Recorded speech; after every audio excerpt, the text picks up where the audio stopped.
আসসালামু আলাইকুম। হাসান খালেদ, সভাপতি, বাংলাদেশ তৃণমূল পার্টি, আপনাদের সাথে। দর্শক শ্রোতা, আজকে আপনাদের সাথে আমি একটা নতুন বিষয় শেয়ার করব। সেই বিষয়টা হলো বাংলাদেশ রাজনৈতিক দলগুলোর মধ্যে বিভেদ বেশি, মুখ দেখাদেখি হয় না এমনও আছে। তাই তাদেরকে একটা প্ল্যাটফর্মে আনার চেষ্টা বা চিন্তা বাংলাদেশ তৃণমূল পার্টি করতেছে।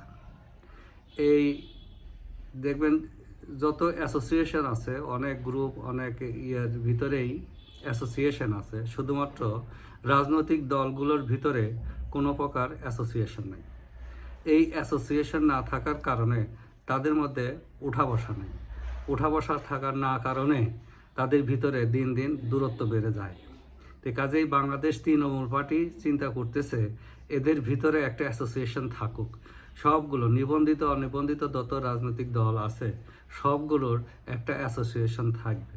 সেই অ্যাসোসিয়েশন হলো association of Bangladesh political parties. এইরকম একটা নামে বা আরও সুন্দর কোনো নামে একটা অ্যাসোসিয়েশন করা যায়।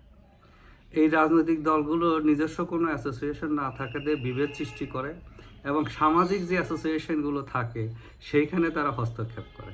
ব্যবসায়ী সংগঠন বলেন, অন্য পেশাজীবী সংগঠনগুলো বলেন, তারা রাজনৈতিক মতবাদ নিয়ে সেখানে যায়। ফলে দেশ হচ্ছে কি, দেশে বহু পলিটিশিয়ান পাচ্ছে। একেবারে ওই একটা কথা মাঝে মধ্যে শুনি যে চীনের মতো দেশে বিজ্ঞানী থাকে, গবেষক থাকে, এই অধ্যাপক থাকে, আর বাংলাদেশে খালি থাকে সভাপতি আর সাধারণ সম্পাদক। যে সভাপতি সাধারণ সম্পাদক দিয়ে তার দেশ আগানো যায় না। এত রাজনীতিবিদের তো দরকার নাই, এটা অপটিমাম লেভেলকে ক্রস করে গেছে।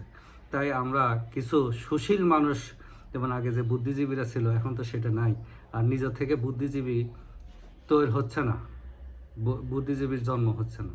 এই সমস্ত চিন্তা ভাবনা থেকে বাংলাদেশ তৃণমূল পার্টি মনে করে রাষ্ট্রপতির নেতৃত্বে, রাষ্ট্রপতি থাকবে সভাপতি পদাধিকার বলে, এবং প্রতি 2 বছর বা 1 বছর পর পর দলগুলোর নির্বাচনের মাধ্যমে, এক দলে এক ভোট নির্বাচনের মাধ্যমে সেক্রেটারি নির্বাচন করবে, করে একটা সুন্দর একটা সমিতি, আর যে কয়টা সদস্য লাগে সব দল থেকে বা নির্বাচনের মাধ্যমে নিয়ে রাষ্ট্রপতি এদেরকে নিয়েই থাকবে। আমরা তো দোষও দেই যে রাষ্ট্রপতির কোনো কাজ নাই।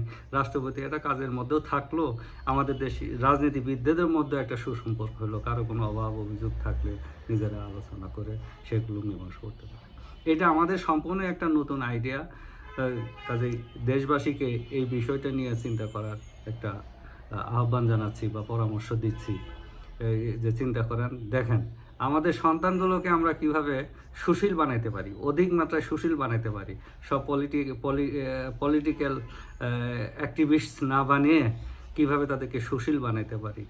অন্যান্য সামাজিক সংগঠনগুলো কিভাবে এস্টাবলিশড হইতে পারে তাদের নীতি আদর্শ নিয়ে, বিবেক, জাতির বিবেক হয়ে, এই চিন্তা থাকে এই রাজনীতিবিদদেরকে সম্পূর্ণ আমরা একটা পৃথক অ্যাসোসিয়েশনে আনতে চাচ্ছি। যারা পলিটিক্স করবে তারাই যাবে, কিন্তু সবাইকে যাতে পলিটিক্স না। এমন একটা অভিজ্ঞতা আমরা দেখছি যে এই চেম্বার অফ কমার্সগুলো, ব্যবসায়ী সংগঠনগুলো দেখছেন সবগুলো আমাদের রাজনীতিবিদরা ঢুকে গেছে, পলিটিশিয়ানরা ঢুকে গেছে, ইয়ে করছে, বা পলিটিক্স এরা সমর্থন দিয়ে ওইখানে সভাপতি সেক্রেটারি বানিয়েছে। যেই সভাপতি সেক্রেটারি হোক না কেন, তাতে তো অসুবিধে কী? যদি নিরপেক্ষ মানুষরা, সামাজিক মানুষরা আসে তাহলে তো এটা উৎকর্ষ সাধন হবে। এখানে তো কোনো বিভেদ সৃষ্টি করা দরকার নাই যে আমার পার্টির লোক ওই ঢাকা চেম্বারের সভাপতি হইতে হবে, আমার পার্টির লোক ওই চিটাগাং চেম্বারের সভাপতি হইতে হবে, আমার পার্টির লোক ঢাকা চেম্বারের সমস্যা হইতে, এগুলো চিন্তা আমাদেরকে বাদ দিতে হবে। বাদ দিয়ে এইভাবে নিজেদের মধ্যেই একটা সমিতি, অ্যাসোসিয়েশন গড়ে তুলি। এই বিষয়টা আমরা চিন্তা করবেন। এটা হলো আমাদের সম্পূর্ণই আমাদের এই বাংলাদেশ তৃণমূল পার্টির একটা চিন্তা। কাজেই এটা একটু চিন্তা করবেন, এটাকে হাস্যকর কিছু মনে করবেন না, একটু চিন্তা করবেন যে এইভাবে আমরা আমাদের সামাজিক সংগঠনগুলোকে রক্ষা করতে পারি কিনা, পেশাজীবী সংগঠনগুলোকে রক্ষা করতে পারি কিনা। বাংলাদেশ তৃণমূল পার্টির সাথেই থাকুন, যে যেখানে থাকুন, সুস্থ থাকুন, নিরাপদ থাকুন। ধন্যবাদ সবাইকে।